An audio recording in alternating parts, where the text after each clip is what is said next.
Gabby, thank you. Today is Patriot Day, September 11th, a day to give pause and remember the nearly 3,000 lives lost 22 years ago.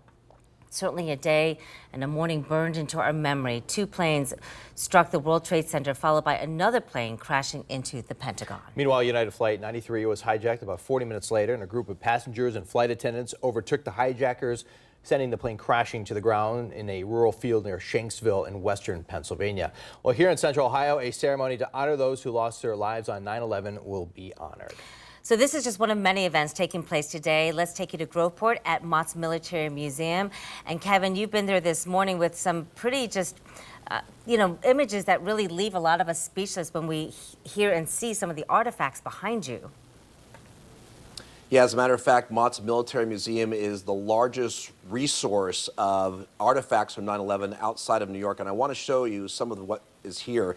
Take a look. This is the sign that would have been outside the World Trade Center on 9/11. And of course, next to me is this fire truck. And you can see it's been absolutely crushed. It was actually crushed under the collapse of the World Trade Center towers. The truck was at the base of the second tower when it collapsed. And actually, firefighters hid underneath it to protect it from the falling debris. And this morning, the Madison Township Fire Department will honor lives lost during 9/11, including two very special people that we're about to be joined this morning. Both of them were at Ground Zero. This is Lieutenant Dominic Maggiore and Dan Burrell. Dan was a critical care nurse at Ground Zero. But we'll start with you, Lieutenant.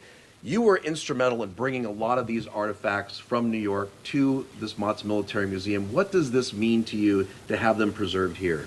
It means it's respecting the day and the people who we lost and who we continue to lose. So I've been coming 20 years. I've been coming here since before we had the truck. But the people here are just, it's just such a great feeling to, it's hard to explain. Yeah. It's a little, chokes me up a little bit every day. My youngest son was 3 years old. He's now 25. It's like I said, it chokes me up a little bit, and they, treat it like gold. Yeah. And all the other stuff around. Yeah. We thank you for all your efforts for making us able to come and see this, and it's such a special place for a lot of people here in Central Ohio. Dan, you were at Ground Zero as well. 22 years. Does it seem like yesterday for you? It does. It's going to sound ridiculous, but walking into this building and putting your hand on the truck, I can feel the energy from being there. It's the smell. It's there's a lot of things that attach to objects, people. Dom and I met there, friendship at 22 years. I lovingly say it was a curse, but yet a blessing. And the blessing came obviously after with the friends of a lifetime and all of those things that occur. I made a trip with a DMAT team from Alaska. We were deployed to Ground Zero, and taking that piece back to Alaska had a whole different set of meanings. Yeah.